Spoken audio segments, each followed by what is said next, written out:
Hi boys and girls, I'm here to read you a fairy tale. I hear you're about to start your fairy tale writing unit where you get to be reading lots of fairy tales and then writing some adaptations of fairy tales and then ultimately writing your own fairy tale.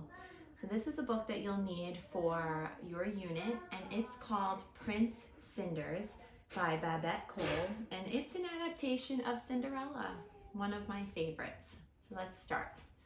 Prince Cinders. Prince Cinders was not much of a prince. He was small, spotty, scruffy, and skinny. He had 3 big hairy brothers who were always teasing him about his looks.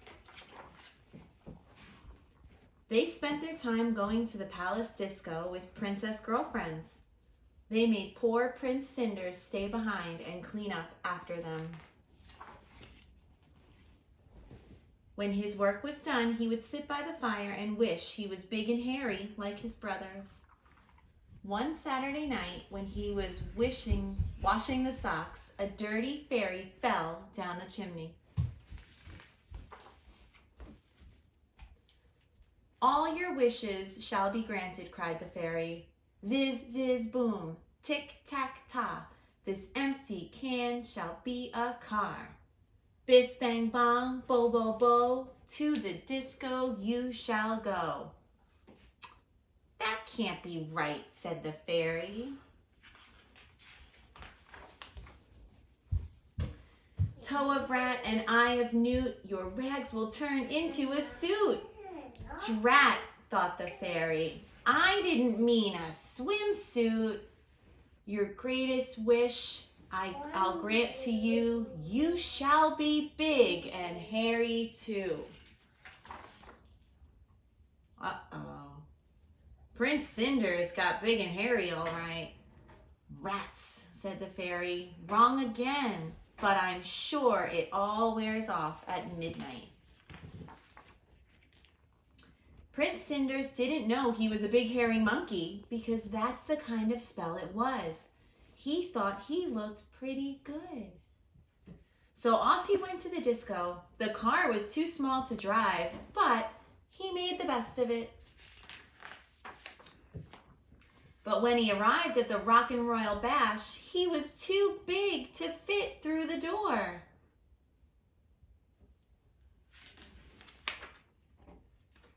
He decided to take the bus home. A pretty princess was waiting at the stop.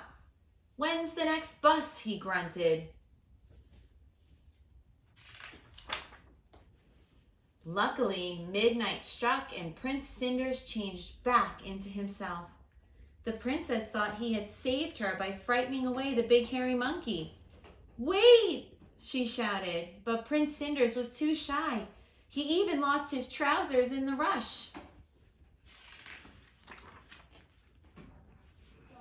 The princess was none other than the rich and beautiful Princess Lovely Penny. She put out a proclamation to find the owner of the trousers. The Princess Lovely Penny decrees that she will marry whoever fits the trousers lost by the prince who saved her from being eaten by the big hairy monkey. Fitting sessions begin today. Every prince for miles around tried to force the trousers on, but the trousers refused to fit any of them. Of course, Prince Cinders' brothers all fought to get into the trousers at once. "Let him try," commanded the princess, pointing at Cinders.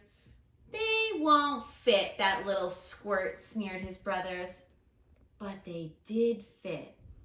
Princess Lovely Penny proposed immediately. So Prince Cinders married Princess Lovely Penny and lived in luxury happily ever after. And Princess Lovely Penny had a word with the fairy about his big hairy brothers, whom she turned into house fairies, and they flitted around the palace doing housework for her forever and ever. I hope you found that story pretty funny, boys and girls. We'll talk soon.